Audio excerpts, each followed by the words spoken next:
സംഭവം ഉണ്ടല്ലോ, ഇങ്ങനെ നടന്നിങ്ങനെ കയറണം മോളിൽ. ഭയങ്കര തുറവില്ല, ഒരു എന്താ പറയുക, ഒരു എസ്കലേറ്റർ സാധനങ്ങളൊന്നുമില്ല.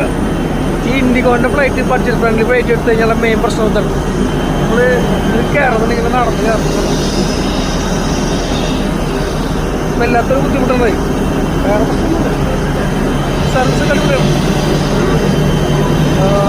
ഖത്തർ എയർവേസിൻ്റെ സെയിം ഫ്ലൈറ്റാണ്, അതുകൊണ്ട് വലിയ ചോറൊന്നുമില്ല. ഇതൊരു പ്രശ്നമുള്ളൂ. അങ്ങനെ സംഭവം പൊളികളുണ്ട്. ഈ കുണ്ടതിനുള്ളിൽ കയറാനായിട്ട് മുമ്പുണ്ടല്ലോ, ഒട്ടുക്കത്തെ വെയിലാണ് ഇവിടെ പുറത്ത്. കണ്ടാ മണ്ടാറടങ്ങിയ വെയിലാണ്. വെയിലത്ത് നിന്നിട്ട് ഓരോരുത്തരുടെ ഇങ്ങനെ കയറി കയറി വരുമ്പോഴത്തേനും അവസാനം നിൽക്കുന്ന ആൾക്കാരൊക്കെ ഉണ്ടല്ലോ, ഒരു പരിവാവും.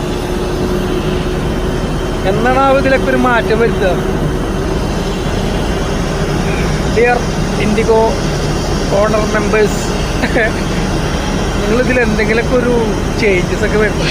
ഈ അട്ടാറ് വെയിലത്ത് നിന്നിട്ടുണ്ടല്ലോ, എൻ്റെ ഗ്ലാമറൊക്കെ പോകണം. വേറെ എ സിയിൽ നിന്ന് വന്ന ഞാനാണ്. അപ്പോൾ നമ്മുടെ ഫ്ലൈറ്റ് പൊന്താണ്.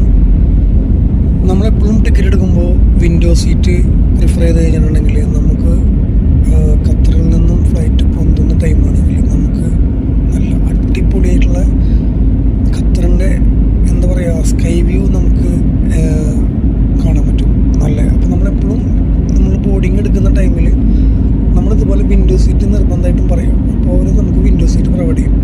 വിൻഡോ സീറ്റ് പ്രൊവൈഡ് ചെയ്തിട്ട് നമ്മൾ യാത്ര ചെയ്യുമ്പോഴൊരു ഗുണം എന്ന് വെച്ചിട്ടുണ്ടെങ്കിൽ നമ്മൾ ഈ ലാൻഡിങ് അതുപോലെ ടേക്ക് ഓഫ് ഈ രണ്ട് ടൈമിലും നമുക്ക് നല്ല അടിപൊളി വിഷ്വൽസ് നമുക്ക് കിട്ടും. മീൻസ് നമുക്ക് സ്കൈ വ്യൂ ഖത്തറിൻ്റെ ഒരുപാട് നല്ല നല്ല ലുസൈൽ സിറ്റി പോലെയുള്ള ഭാഗങ്ങളൊക്കെ നമുക്ക് നല്ല സ്കൈ വ്യൂവിൽ കാണാൻ പറ്റും. ഖത്തർ ഏരിയ അതുപോലെയുള്ള ലുസൈൽ മറീന അങ്ങനെ നല്ല നല്ല സ്ഥലങ്ങളുണ്ട്, ഒരുപാട് നല്ല സ്ഥലങ്ങളുണ്ട്. അതൊക്കെ നമുക്ക് കണ്ട് ആസ്വദിക്കാൻ പറ്റണമെന്നുണ്ടെങ്കിൽ നമ്മളിതുപോലെ വിൻഡോ സീറ്റ് തന്നെ എടുത്ത് യാത്ര ചെയ്യാം.